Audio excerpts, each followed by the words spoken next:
재혼 1년 만에 알게 됐습니다. 그 남자에게 3억 원의 빚이 있다는 걸. 그리고 그 빚이 이제 제 것이 됐다는 걸요. 구독과 좋아요, 알림 설정 부탁드립니다. 여러분의 응원이 더 좋은 이야기를 만드는 힘이 됩니다. 제 이름은 한정숙. 올해 75입니다. 지금 저는 망했습니다. 완전히요. 남편 박성호 씨가 떠난 지 3년 만에 재혼했어요. 이강민이라는 남자였습니다. 병원 복도에서 우연히 만났죠. 건강검진을 받으러 갔다가 그이가 제 발을 밟았어요. 사과하며 올려다본 그 눈빛이 따뜻했습니다. 오랜만에 느끼는 설렘이었어요. 커피를 마시며 이야기를 나눴습니다. 그이도 홀로 사셨어요. 부인이 4년 전에 세상을 떠났다고 했습니다.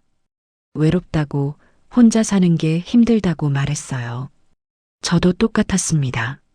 3년 동안 혼자 살면서 매일 밤 울었거든요. 빈 침대를 보며 혼자 먹는 밥상 앞에서, 아무도 없는 거실에서요. 석 달 동안 만났습니다. 산책도 하고 영화도 보고 밥도 먹었어요. 70이 넘어서 이런 감정을 느낄 줄 몰랐습니다. 가슴이 뛰었어요.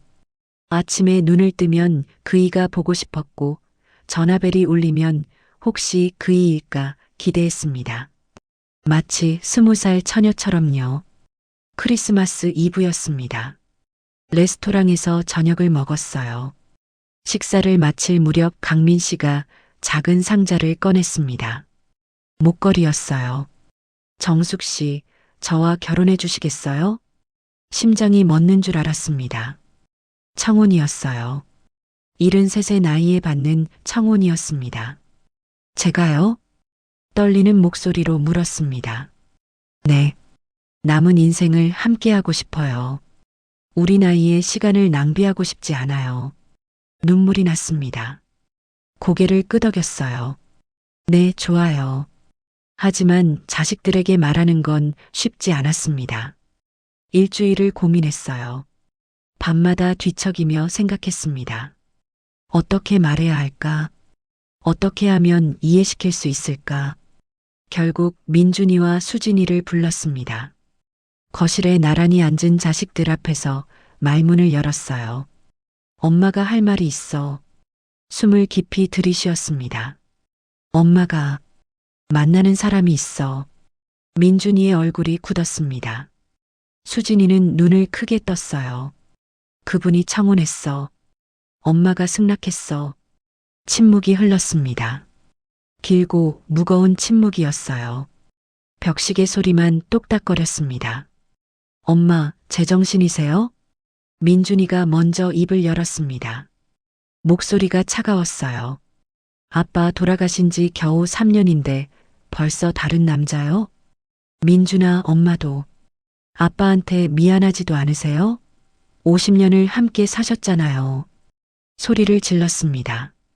수진이는 울기 시작했어요. 엄마, 저희가 부족해요? 자주 못 찾아뵈어서 그러세요?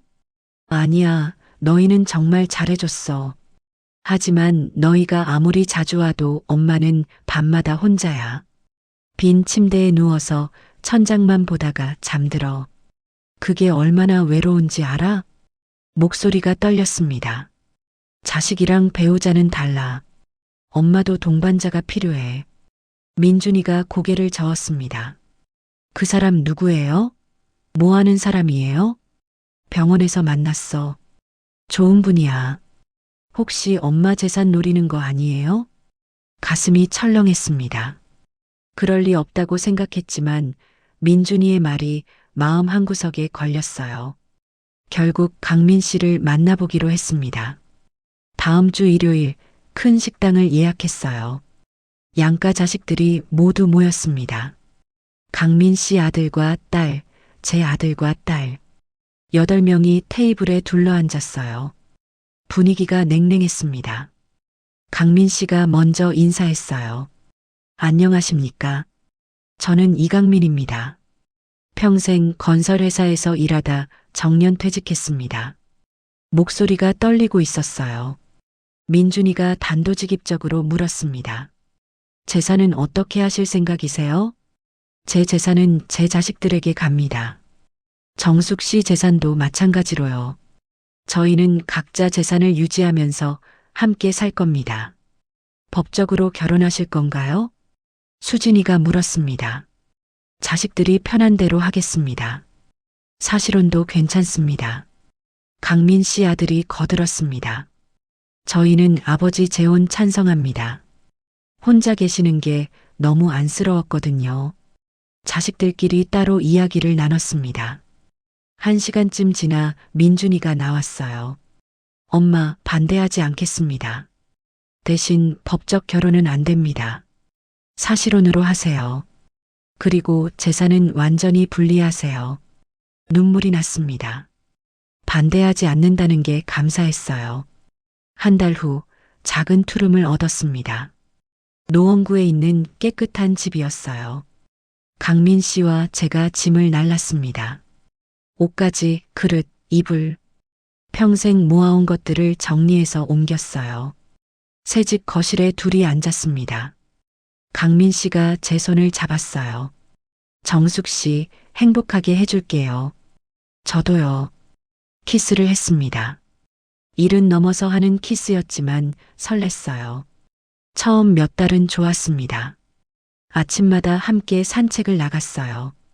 손을 잡고 아파트 단지를 걸었습니다.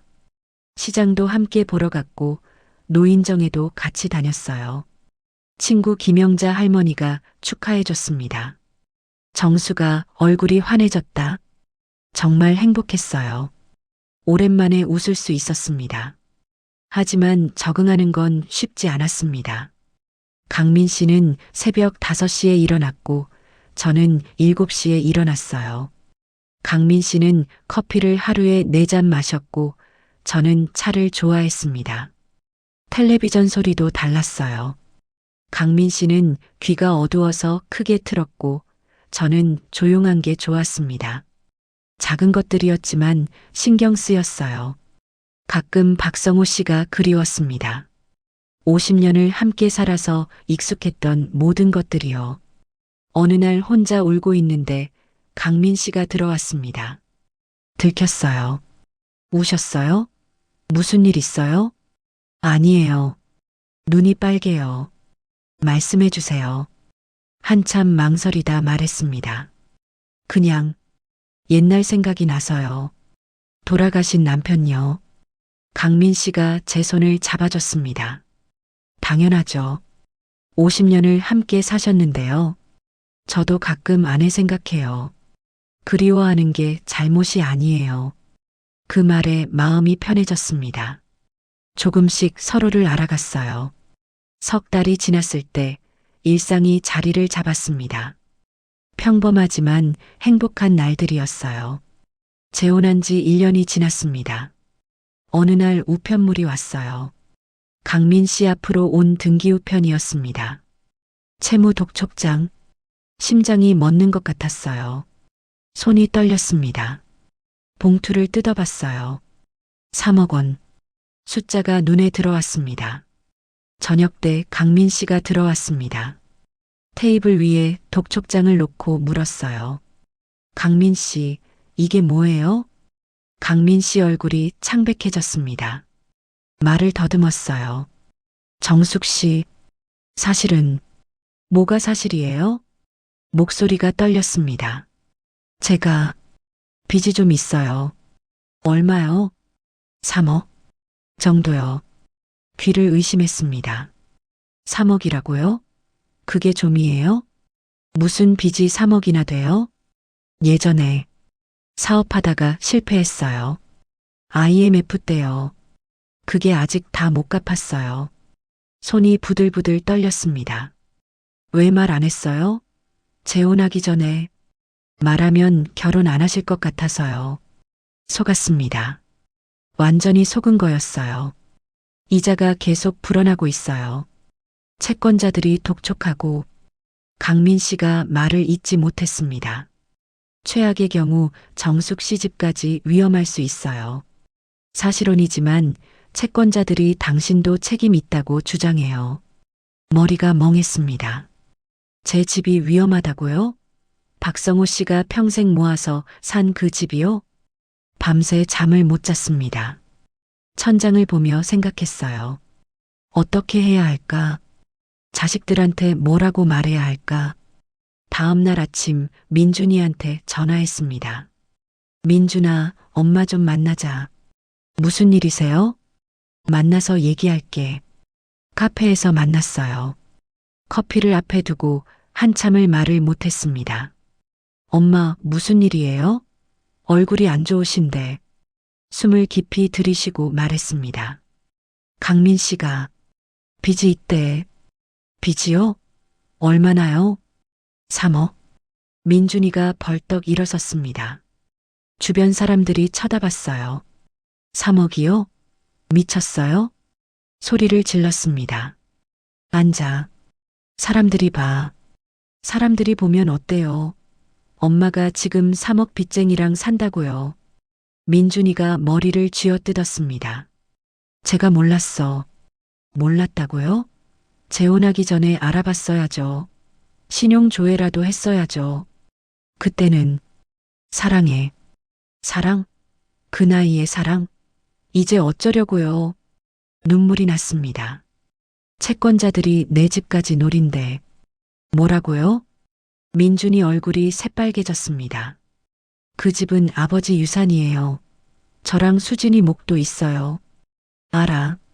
당장 이혼하세요. 아니, 사실혼 파기하세요. 하지만 강민 씨를 아직도 그 사람 편 들어요? 엄마를 속인 사람인데. 민준이가 떠났습니다. 저는 카페에 혼자 남았어요. 커피가 식어가고 있었습니다. 집으로 돌아왔습니다. 강민 씨가 소파에 앉아 있었어요. 고개를 떨구고 있었습니다. 민준이 만났어요? 응. 뭐래요? 헤어지래. 침묵이 흘렀습니다. 저도 그게 맞는 것 같아요. 강민 씨가 말했습니다. 정숙 씨한테 피해주고 싶지 않아요. 강민 씨, 일주일 안에 짐 쌀게요. 나갈게요. 눈물이 났습니다. 분노보다는 허탈함이었어요. 1년 동안 함께한 시간이 무너지고 있었습니다. 그날 밤 각자 방에서 잤습니다. 벽 하나를 사이에 두고 서로 울었어요. 소리 죽여 울었습니다. 사흘째 되던 날 강민 씨가 짐을 쌌습니다. 옷을 개고 그릇을 상자에 넣고 책을 정리했어요. 저는 부엌에 서서 그 모습을 봤습니다. 1년 전에 함께 이사 왔던 게 엊그제 같았는데 짐을 다 쌌습니다. 현관 앞에 박스가 쌓였어요. 내일 아들이 차 가지고 온대요. 그래요. 정숙 씨, 정말 미안해요. 사랑했어요. 저도 그날 밤이 마지막이었습니다. 같은 집에서 자는 마지막 밤이었어요. 새벽에 일어났습니다. 강민 씨 방문이 열려 있었어요. 들여다봤는데 침대가 비어 있었습니다. 화장실 문이 닫혀 있었어요. 이상했습니다. 강민 씨? 대답이 없었습니다. 강민 씨, 문을 두드렸습니다. 여전히 대답이 없었어요. 가슴이 철렁했습니다. 문을 열었어요. 강민 씨가 쓰러져 있었습니다. 강민 씨, 소리를 질렀습니다. 119를 불렀어요. 손이 떨려서 번호를 누르기도 힘들었습니다. 구급차가 왔습니다. 응급구조사들이 강민 씨를 들것에 실었어요. 저도 따라 탔습니다. 환자분과 무슨 관계시죠? 아, 사실혼 관계예요. 보호자 연락처 있으세요? 강민 씨 아들한테 전화했습니다. 급히 달려왔어요. 병원 응급실이었습니다. 의사가 나왔어요. 뇌경색입니다. 큰 혈관이 막혔어요. 심한가요? 수술이 필요합니다. 빨리 하지 않으면 생명이 위험해요. 강민 씨 아들이 동의서에 사인했습니다. 수술실로 들어갔어요. 3시간을 기다렸습니다. 복도 의자에 앉아 벽만 봤어요. 시계 초침 소리가 크게 들렸습니다. 수술실 문이 열렸습니다. 수술은 성공했습니다. 하지만 후유증이 있을 거예요. 왼쪽 반신마비, 언어장애가 올 수 있습니다. 며칠 후 강민 씨가 깨어났습니다. 중환자실에서 일반 병실로 옮겼어요. 면회를 갔습니다. 강민 씨가 침대에 누워 있었습니다. 왼쪽 팔다리를 움직이지 못했어요. 말도 어눌했습니다. 수, 씨. 네, 저예요. 손을 잡았습니다. 차가웠어요. 에, 말하지 마세요. 힘드실 거예요. 눈물이 흘렀습니다. 강민 씨 눈에서도 눈물이 흘렀어요. 그날 민준이한테서 전화가 왔습니다. 엄마, 강민 씨 쓰러졌다며요? 응. 이제 관두세요. 강민 씨는 강민 씨 자식들이 책임져야죠. 하지만, 뭐가 하지만이에요? 엄마 인생까지 망칠 거예요? 3억 빚쟁이 간병하시게요? 전화를 끊었습니다. 수진이한테서도 전화가 왔어요. 엄마, 오빠 말이 맞아요. 이제 엄마 인생 사세요. 수진아, 엄마가 왜 그 사람까지 책임져요? 속아서 결혼한 건데. 그래도 지금 버리면 엄마는 버려진 거예요. 처음부터 속은 거라고요. 자식들이 등을 돌렸습니다. 한 달이 지났습니다. 강민 씨는 재활 치료를 받았어요. 걷는 연습, 말하기 연습. 힘들어 보였습니다. 저는 매일 병원에 갔습니다. 아침부터 저녁까지 병실을 지켰어요. 식사 보조하고 운동 도와주고 말벗이 되어줬습니다. 어느 날 강민 씨 아들이 저를 따로 불렀습니다. 어머님, 죄송한데 저희가 아버지 모시기 힘들 것 같아요. 무슨 말씀이세요? 아버지 빚 때문에 저희도 힘들어요. 요양원에 모실까 해요. 요양원. 그 말에 가슴이 찢어졌습니다. 요양원은 어쩔 수 없어요. 제 월급으로는 아버지 병원비도 감당이 안 돼요. 다음 날 채권자가 병원으로 찾아왔습니다. 병실 밖 복도에서 만났어요. 한정숙 씨죠? 네. 이강민 씨와 사실혼 관계시죠? 그게 채무에 대해 연대 책임이 있습니다. 변호사 통해서 연락드릴게요. 저는 상관없어요. 저희 헤어지기로 했어요. 그건 법원에서 판단할 일입니다. 채권자가 돌아갔습니다. 다리에 힘이 풀렸어요. 복도 벤치에 주저앉았습니다. 일주일 후 정말로 법원에서 연락이 왔습니다. 소장이 배달됐어요. 채무 이행 소송. 민준이와 수진이가 급히 왔습니다. 엄마, 이게 뭐예요? 미안해. 미안하다고요? 우리 아버지 집이 날아가요. 우리 유산이 날아간다고요. 민준이가 소리를 질렀습니다. 엄마, 저희도 소송 참여할 거예요. 아버지 유산 지키려고요. 수진이가 차갑게 말했습니다. 엄마 편이 아니라 저희 편이에요. 가족이 갈라졌습니다. 완전히요. 변호사를 만났습니다. 친구 김영자 할머니가 소개해준 사람이었어요. 사실혼 관계라도 채무 책임이 있을 수 있어요. 하지만 싸워볼 순 있습니다. 얼마나 걸려요? 최소 1년은 봐야 해요. 비용은 2천만 원 정도 필요합니다. 그 돈도 없었어요. 평생 모은 돈을 병원비로 다 썼습니다. 김영자 할머니가 말했습니다. 내가 빌려줄게. 안 돼. 어떻게 내 돈을. 친구잖아. 눈물이 났습니다. 법정 싸움이 시작됐습니다. 매달 법원에 갔어요. 변호사, 채권자, 민준이와 수진이 모두 한자리에 모였습니다. 자식들이 저와 반대편에 앉아 있었어요. 얼굴도 제대로 보지 못했습니다. 석 달이 지났습니다. 강민 씨는 요양원으로 갔어요. 보러 갔습니다. 휠체어에 앉아 있었어요. 씨. 많이 야위었습니다. 왔어요. 배, 이제 와서 미안하다고 되는 게 아니에요. 목소리가 차갑게 나왔습니다. 아, 왜 그랬어요? 왜 말 안 했어요? 왜, 로, 어, 어, 강민 씨가 울었습니다. 저도 울었어요.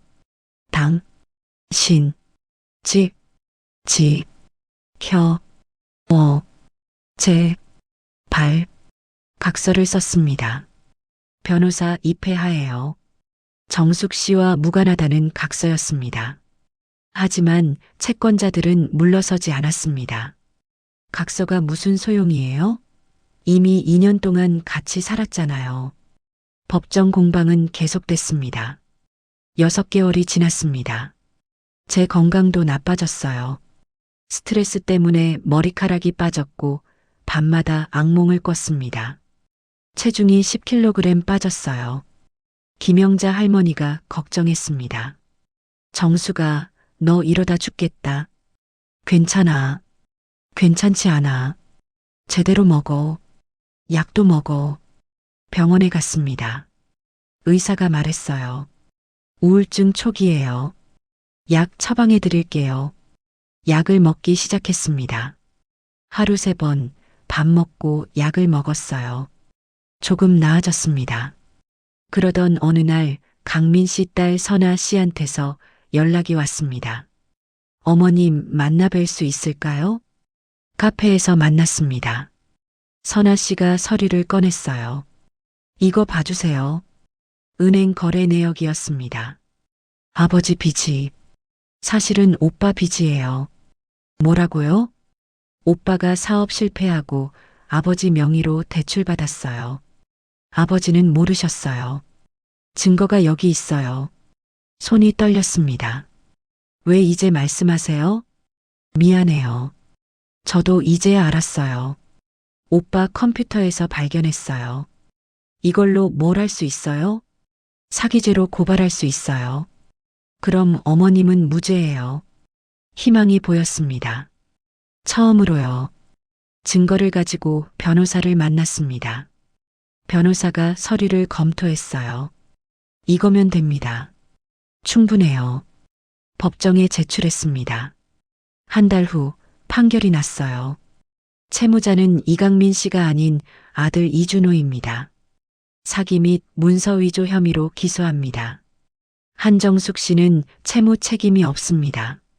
판사가 판결문을 읽었습니다. 그 순간 무너졌습니다. 기쁨이 아니었어요. 1년 넘게 지옥 같은 시간을 보낸 후였습니다. 허탈함만 남았어요. 법정을 나왔습니다. 민준이와 수진이가 기다리고 있었어요. 엄마, 민준이가 다가왔습니다. 엄마 미안해요. 저희가 너무 됐어. 손을 들어 막았습니다. 엄마 집 지켰잖아. 이제 만족해? 엄마, 그게 아니라 이제 그만 만나자. 엄마 혼자 살게. 돌아섰습니다. 엄마, 수진이가 울며 불렀습니다. 하지만 돌아보지 않았어요. 걸어갔습니다. 뒤도 돌아보지 않고요. 집으로 돌아왔습니다. 텅 빈 집이었어요. 혼자였습니다. 완전히요. 소파에 앉았습니다. 조용했어요. 무서울 정도로 조용했습니다. 핸드폰을 봤습니다. 김영자 할머니한테 전화했어요. 영자야. 정수가 판결 났다며? 축하해. 응. 이겼어. 그런데 왜 목소리가 그래? 모르겠어. 기쁘지가 않아. 당연하지. 1년 넘게 고생했는데 다 잃었어. 강민 씨도 자식들도. 정수가 지금 어디야? 내가 갈게. 1시간 후 김영자 할머니가 왔습니다. 저를 안아줬어요. 많이 힘들었지? 응. 이제 끝났어. 다 끝났어. 울었습니다. 소리내서 울었어요. 1년 넘게 참았던 눈물이 쏟아졌습니다. 며칠 후 요양원에 전화했습니다. 이강민 씨 좀 바꿔주세요. 지금 면회 시간이 아닌데요. 제발이요. 부탁이에요. 잠시 후 강민 씨가 전화를 받았습니다. 세, 강민 씨, 씨, 판결 났어요. 제가 이겼어요. 당신 빚 아니었대요. 알, 아, 들, 어, 어, 강민 씨 미안해요. 제가 의심했어요. 니, 에, 이제 어떻게 살아야 할까요? 용, 에, 주, 세, 울었습니다. 두 사람 모두요. 씨, 랑, 저도 사랑해요. 전화를 끊었습니다. 창밖을 봤어요. 비가 내리고 있었습니다. 장대비였어요. 75 나이에 모든 걸 걸었던 사랑. 결국 남은 건 상처뿐이었습니다. 집은 지켰지만 가족을 잃었어요. 사랑은 있었지만 함께 할 수 없었습니다. 후회되느냐고요? 모르겠습니다. 다만 한 가지는 확실해요.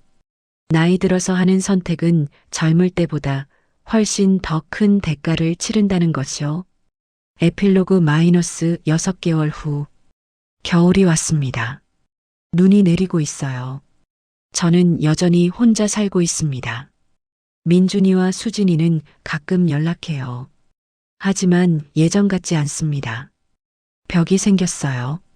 보이지 않는 벽이요. 김영자 할머니가 자주 찾아옵니다. 함께 밥을 먹고 이야기를 나눠요.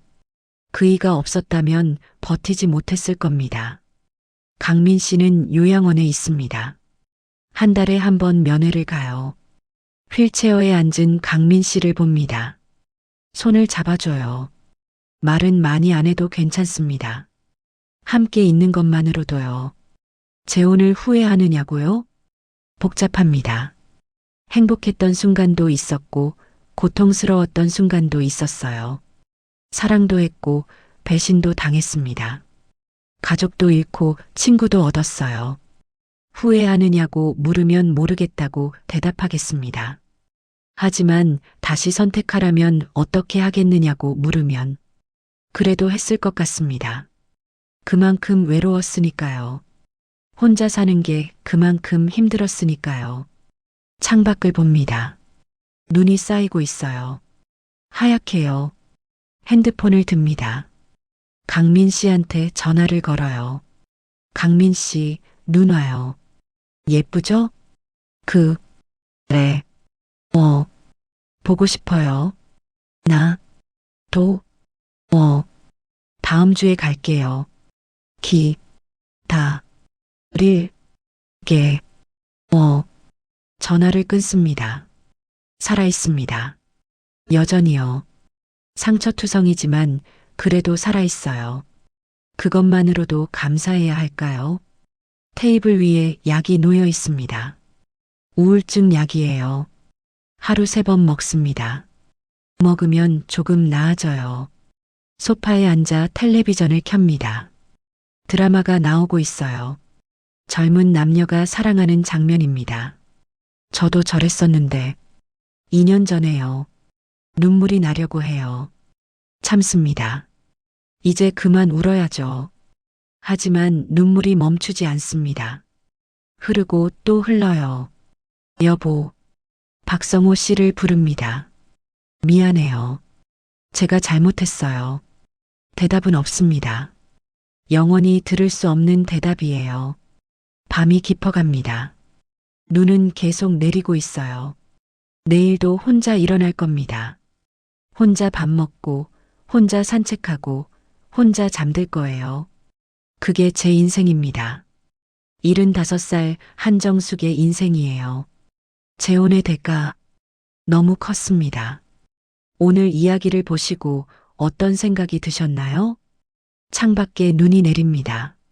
한정숙 씨는 홀로 앉아 그 눈을 바라봅니다. 재혼 2년의 시간. 행복도 있었고, 사랑도 있었고, 배신도 있었고, 고통도 있었습니다. 그리고 지금 다시 혼자입니다. 이 이야기를 통해 우리가 배워야 할 것들. 첫째, 외로움을 이유로 성급하게 결정하지 마세요. 한정숙 씨는 3년 동안 혼자 살며 너무 외로웠습니다. 그래서 강민 씨를 만났을 때 깊이 알아보지 않았어요. 3억 원의 빚이 있다는 것도, 자식들이 반대할 거라는 것도 제대로 생각하지 못했습니다. 외로움은 판단력을 흐립니다. 천천히 신중하게 결정해야 합니다. 둘째, 상대방을 철저히 확인하세요. 재혼 전에 신용조회를 하세요. 재산 상태를 확인하세요. 자식들도 만나보세요. 번거롭지만 꼭 필요합니다. 사랑만으로는 부족합니다. 현실도 봐야 합니다.